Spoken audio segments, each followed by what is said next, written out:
Couple therapy is tricky. They say that no, I don't like my partner's friends. If one partner is saying, listen, I don't like your friends, and then what is wrong with my friends? There's going to be a conflict there, basically. I see quite a few couples around who don't even communicate well. The husband who has a habit of, touching and speaking. So the wife felt uncomfortable about it. What we think of marriage is like it's a gift box coming with all of this love and trust and warmth and respect and everything. But in reality, it's actually an empty box. That is why where communication is the pillar of every relationship, and that. But in couple therapy, it is like clapping. Both hands are required.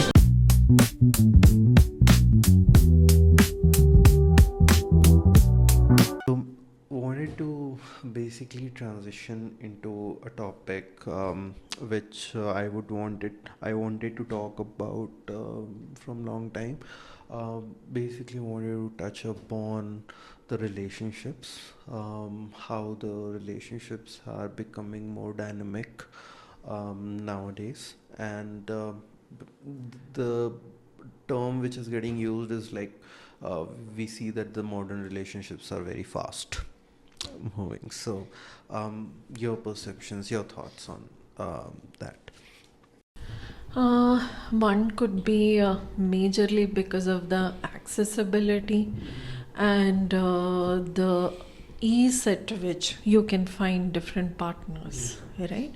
Because there are a lot of apps, there is a lot of maybe incognito mode itself. You can pursue a relationship. A lot of youngsters especially stay away from family.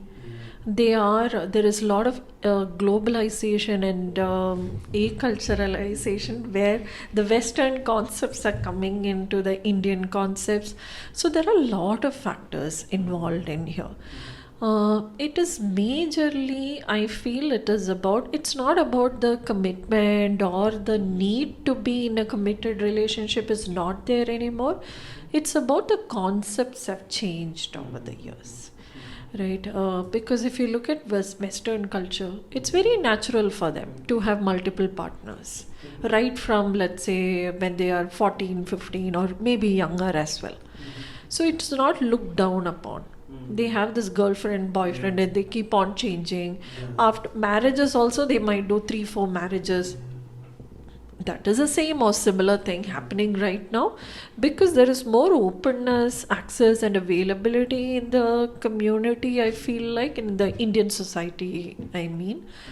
However, it is a decision of two partners to put in that effort and energy and resources, time, everything into one relationship. Yeah, because I had also made a note of the same thing which you said, where there is a lot of abundance of options nowadays with dating apps, and even for marriage, there is matrimony apps, which has kind of become a norm. So it's like if it's not working out, just move on, and you just try to swipe more, and you will have. And I would like to believe that girls have an edge over there, because there would be more men obviously for a girl as compared to uh,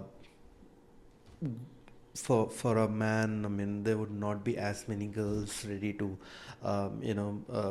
go out on a date, or maybe try to talk to, whereas, like, if there is a girl, I mean, there would be more men who would want to go out and try to meet them. So that ways, keeping that apart. So with this abundance of options, I mean, do you feel that it is kind of breaking something which could have like lasted, because the attention span has also come down? By attention span, I mean the level of commitment Yeah, that could have been given. Commitment. See, there are research studies across the globe saying that the younger population willing to be in a married relationship are coming down drastically. Okay. Okay, there are studies which are stating that people who are in a married relationship choosing not to have children are also increasing a lot. Yes. Okay, Yes. and it is a choice. It's like they are like progeny free couple kind of a thing. They own it and they decide together not to have children or not to legally get married, right? They might be in a live-in or a cohabitation kind of a relationship, but they don't go for marriage. So our society is allowing all this kind of combinations now. Maybe it was not there maybe 20 years earlier. Legally also it was not allowed, right? You are in a live-in relationship. You could not say it allowed to anyone. Yeah. But that's not the case right now. A lot of parents do accept live-in relationships, cohabitation kind of patterns. They are okay with people deciding that we are not going to have children after marriage and everything. So if there is an overall change in the society. It could be commitment level, it could be priorities changed for Yeah. people. Yeah. The priorities maybe in the earlier generations, maybe which was passed on from generation to generation, was that this is your path, right? You become a student, study well, get a job, earn well, Yeah. get married, build a house, have family. It's a Yes, straight tradition. it's that's a process or the priority of what is expected of you, right? But it has become more individualistic or individual focused rather than a collectivistic kind of goals from there. So if I see that there is no need for me to have a partner to enjoy my life, and I think that different partner is better for me, I am going to go for that lifestyle. Yeah. Yeah. Yeah. That is a priority, or the attitude itself has changed. Not necessarily the attention or the commitment. They don't see the need to commit. What is the need to commit, which was coming earlier? Because the society demanded it. Because this was considered as a safer, better option. Because we were more collectivistic culture where family is a central part of everything.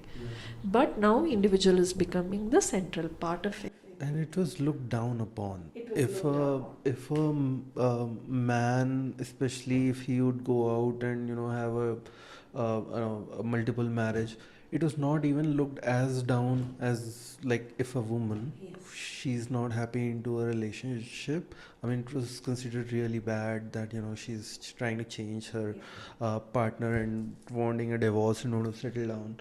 But now it's improving.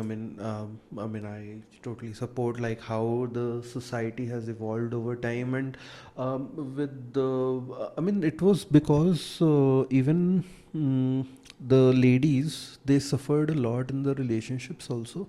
If you see the traditional ways, how the women in a relationship, she was suppressed by various means, and this change was necessary to bring about, to let the society evolve, because we women were only considered as a section of the society who would be responsible for a certain kind of job, a certain kind of work at home.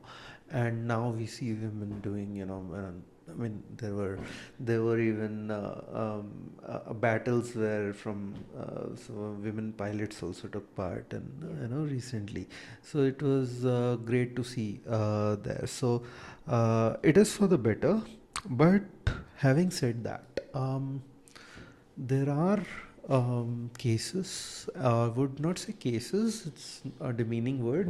There were situations recently where few of my friends uh, got tricked into a relationship, and the law right now is in so much favor of women. It is so inclined towards women that it is really, really hard for a genuine man to basically prove his innocence, and to prove that he got tricked into a relationship and landed into, and that ultimately affects the mental health, which we were discussing some time back also, and it affects your work, it affects your family, and it affects everything. And there was, I mean, you try to get into a divorce, and you try to get a divorce, and it takes around 2.5 years, and till then you end up paying alimony, and you know after that you settle with a big amount also. So it all comes down to men pay, taking that burden of getting out of the relationship. So some women are taking advantage from that. Absolutely. So, Akash, like you mentioned, for maybe centuries, right, there has been a oppressive pattern towards women. So, to bring in some bit of equality or give some more legal power and strength to women, definitely the laws are a little bit skewed or biased right now, and there is misuse of laws by women. I'll not deny that. However, if you look at the proportion now as well, even when the law is so much convenient and lenient towards women, the proportion, if we look at women versus men who are getting impacted due to it, right? If there are 10 women who are impacted and oppressed and still in domestic abuse or in a relationship where they are not given enough support and everything, there might be 2 men who might be impacted, right? So definitely we should have much more gender neutral kind of laws which is supporting whoever is the impacted one, whoever is the victim. Okay. However, still women are being in a condition, especially in a country like India, because we look at maybe urban population and we see all this independent, strong women who are financially independent, who are usually very outright about their rights and everything. But equally, we have people who don't even have those kind of awareness and knowledge that they can take legal help or they can get this kind of facilities as well, right? So I think it is a legal system is skewed, I agree, but the society is also slightly skewed in that manner. How can we prevent such things? Maybe that is where we need to look at or focus it, whether it is men or women. They should not be impacted by the bad intentions of the other person, basically. So prevention is better if you look at it. Definitely when we are speaking about these apps and other things which are available, a lot of people are trapped into this, right?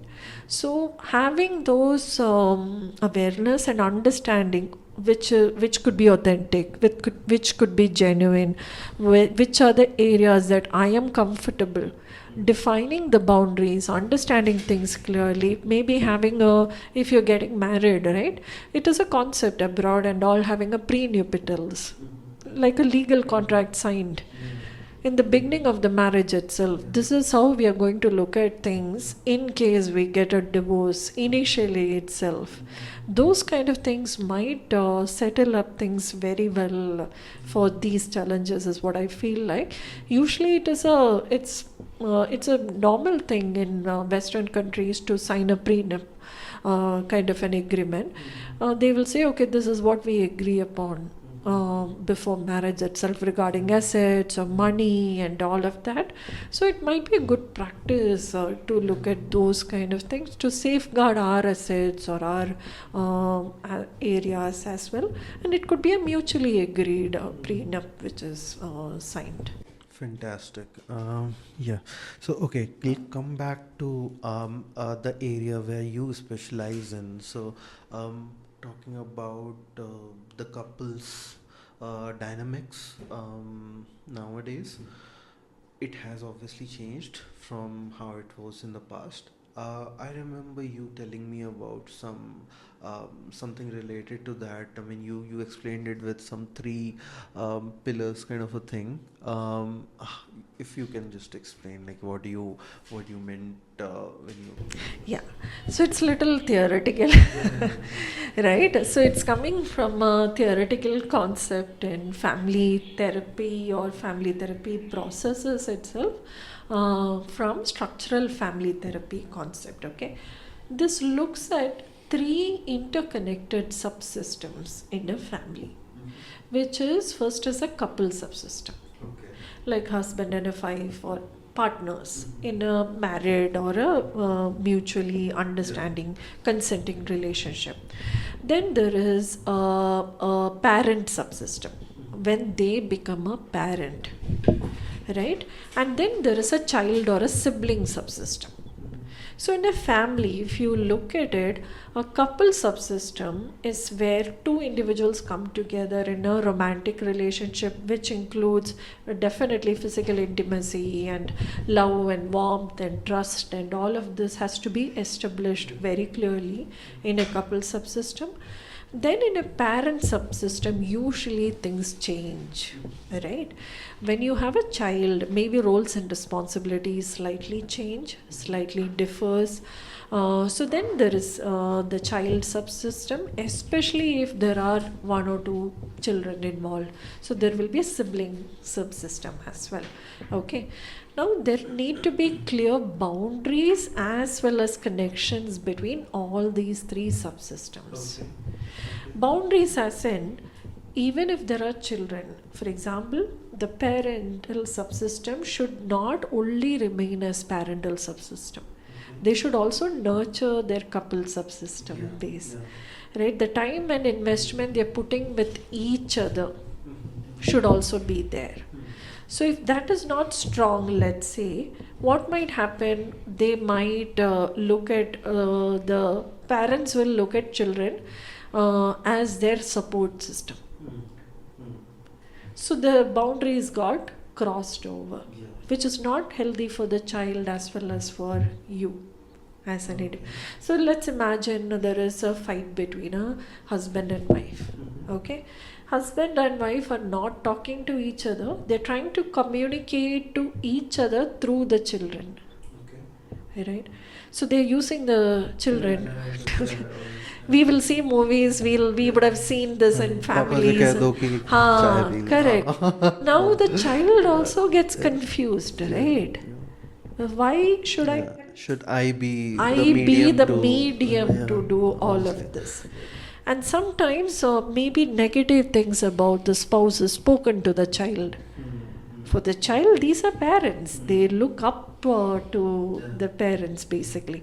And they say your father is always like this or your mother is always like this. Basically, it distorts the child's perception of the parent. Right?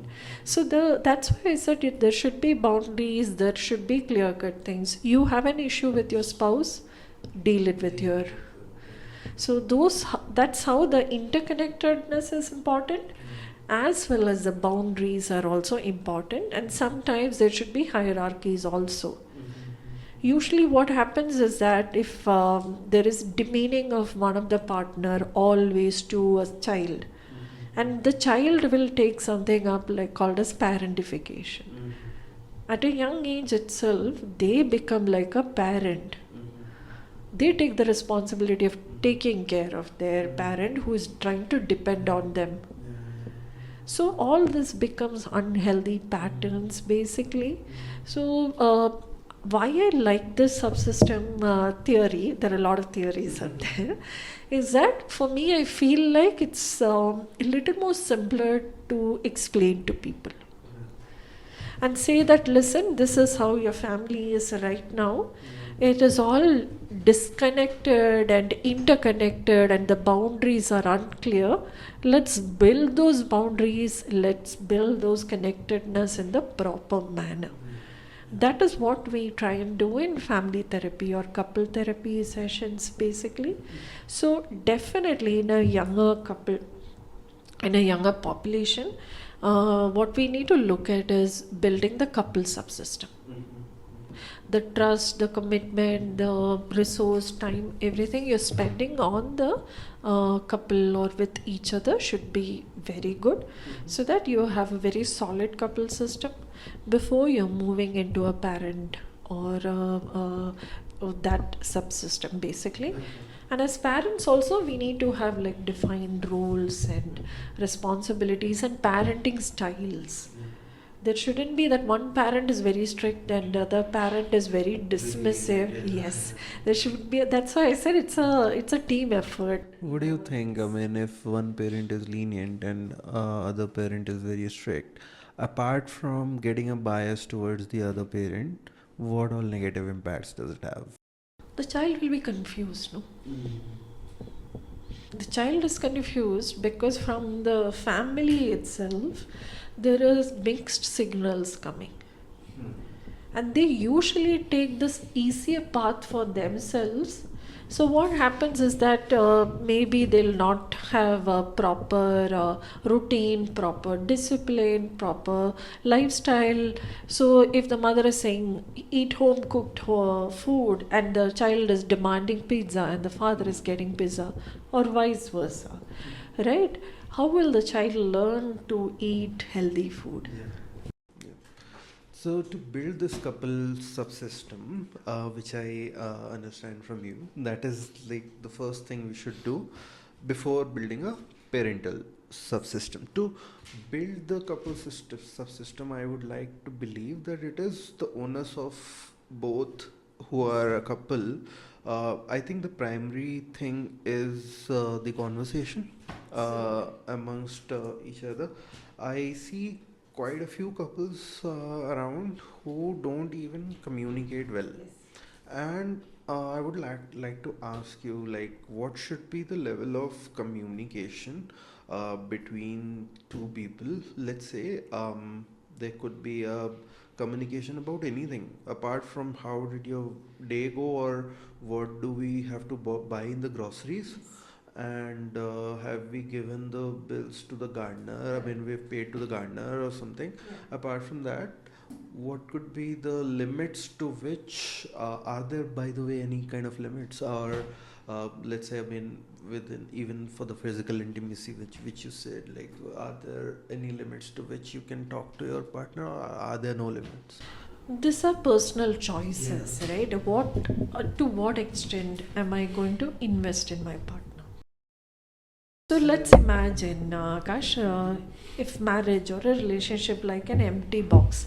What we think of marriage is like it's a gift box coming with all of this love and trust and warmth and respect and everything.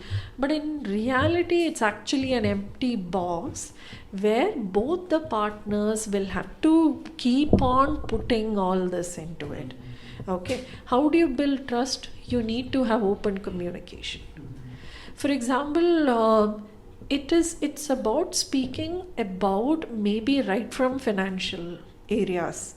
And Sorry, I'm stopping you, but what you're trying to say is that the trust gets built based on the communication. yes, absolutely. Okay. And having the clarity in communication, right? So, for example, right from financial communication. This is what I earned, this is what you earn, this is what we are going to set aside for our, let's say, retirement plan, to buy a house, to plan a baby, or to support our parents, whatever it is, right? That is a transparent communication, basically. Then let's look at worldview or philosophy or friends, right? How are you with your friends? There are a lot of differences between couples when you see that they speak about, they say that no, I don't like my partner's friends. Right? What is happening here when both the partners haven't spoken about it at all?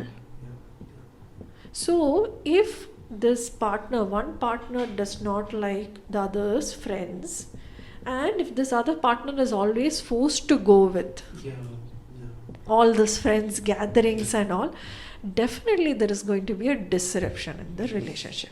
So what is needed? Open communication. In open communication, there should be very, very calm listening to accept any of this. If one partner is saying, listen, I don't like your friends, and then what is wrong with my friends? If that is a response, definitely there is not going to, there is going to be a conflict there, basically. Because I've seen, like, even if, let's say, if you take this example, let's say if the wife says, I don't like your friends, and there could be two reactions. One reaction is like what you said, like, what's wrong with it? And let's say you take it in a calm way, like, okay, what's wrong? What is that which is making you uncomfortable Correct. or something? Absolutely. I have seen, even after choosing the second path, I've seen even people, changing their mind. Okay, fine. Even though I don't like them, but let's go today. I don't mind going today. Correct. Yeah. Absolutely. And the more they meet, it Yes. basically Exactly. clears. Yeah. So it's a space for the other person to feel comfortable enough to speak about it. That tomorrow, even if I don't like it or something, if I go and communicate at least to my partner, they will at least try to listen, understand, and if tomorrow Support something me. goes wrong, Correct. I mean, let's say I'm at your friend's place and I'm not liking something, or it should not be a surprise to you. Yes, absolutely. I can actually take the support of my partner to maybe leave early, for example. Yeah, yeah. Right? Yeah. So that is where trust and bonding and support systems gets built. Right? So you need to have the partner. That's what a partner does. They have your back. That is why the communication is the pillar of every relationship, and that is what is lagging. I mean, you have a very busy work day. I think that was the reason previously the families said that, okay, wherever we are during the day, we'll make sure we'll all eat at this table in the night. In at the least. night. One dinner One is dinner, together, or or a lunch, or whatever. whatever breakfast, is yeah. possible, right? Yeah. Because you need to come together, you need to speak about things together, you need to maybe speak about our challenges, not only what things happen bad with you. Right, and these kind of things. I'm not comfortable with your friends, and Yeah. maybe it's not all your friends, it's only this Yeah. specific individual. Or maybe it's like if you communicate that way, or maybe I think that you are thinking completely wrong about something. Yes. Maybe I might help you clear that no, whatever you're Yes. thinking, it's not that. It's correct. Yeah. It could be this, okay? Yeah. But I understand where you're coming from. And maybe like I will also get to know a different perspective that okay, maybe that person is not right. Exactly. Right. For example, there is one thing which is coming to my mind. There is this one friend of the husband who has a habit of, touching and speaking. Okay. Whether it's male or female, this person has a habit of, while speaking, Yeah. touch the hand or touch the shoulder kind of behavior. So this wife felt uncomfortable. Yeah. Yeah. You're meeting the first time and whatever. This is how this individual is with everyone. Yeah. Yeah. However, the wife felt uncomfortable about it, basically. So if the husband is saying that's how he is with everyone. It's not only to you, so it's not something targeted towards you. However, as a woman or as an individual, they also have the thing to say that, listen, this is uncomfortable for me, right? So that is where the friction is. So the wife said, no, I don't like it. That the wife actually said this to the friend, and that is where the friction happened. Okay. Right? You shouldn't have said that to my friend, Yeah. kind of a thing. Yeah. However, so these are kind of things which should be okay to be spoken, because they are coming from different culture, different family, different background, different perspectives. So the openness should be there in both the partners. Yeah. So, coming to the therapy sessions for couples, how does that help? I mean, how much of it gets, how much of it gets resolved with therapies in your experience? What you have seen? Couple therapy is tricky, right? As opposed to individual therapy, it is one individual, their intention, their effort. Couple therapy, we require actually three people's effort and intention, including the therapist end of the day.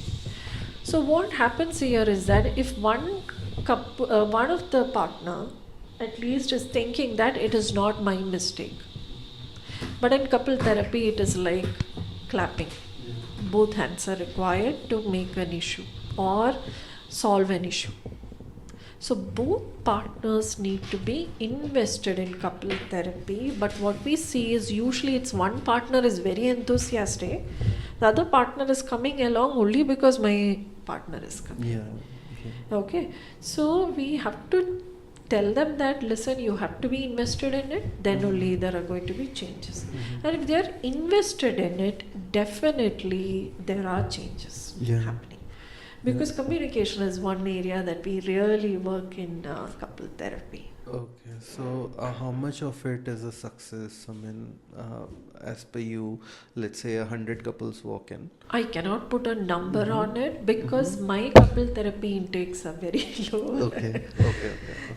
So I usually see more individual therapy cases than couple therapy cases. So, but usually very good couple therapists, they have a very good success rates as well. So basically, if I want to select a good couple therapist, whoever watching this wants to go to a good couple therapist, that therapist should be focusing on establishing a communication.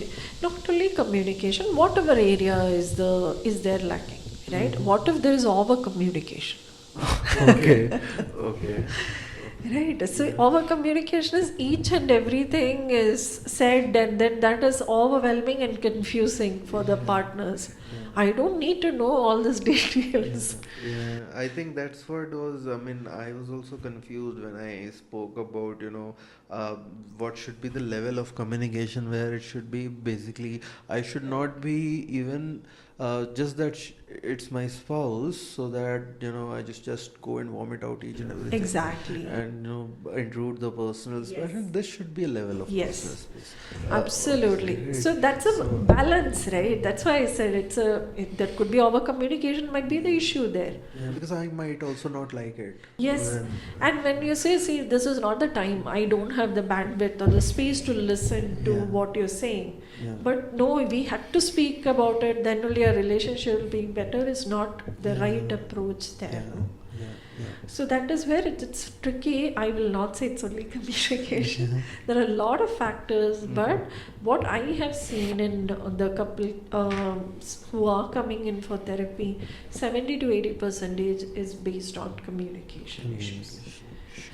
It's either there is no communication or misinterpretation of communications. And a lot of times it is like, yeah, that is what I meant when I kept it there. But it's not obvious, right? You other person is not, because your partner cannot read your mind. Yeah, I kept that mango for you only to take. Like, how do I know one mango is on the table? End of the day, right? So that is how it's. So are you expecting me to read your mind? Is what people will come up with. Okay, on that note, we'll just finish and maybe wish you all the best for whatever you're doing, and just wish you keep doing the same and maybe improve, or maybe next time if we meet and we'll see where you have grown, and we would want to learn more going forward. It was really nice talking to you, and all the best. Thanks, Akash, and nice talking to you as well. And I hope people will benefit from our conversation as well. That's what I can hope for too. Yeah, thank you. Thanks, Anne. Yeah, lovely meeting you.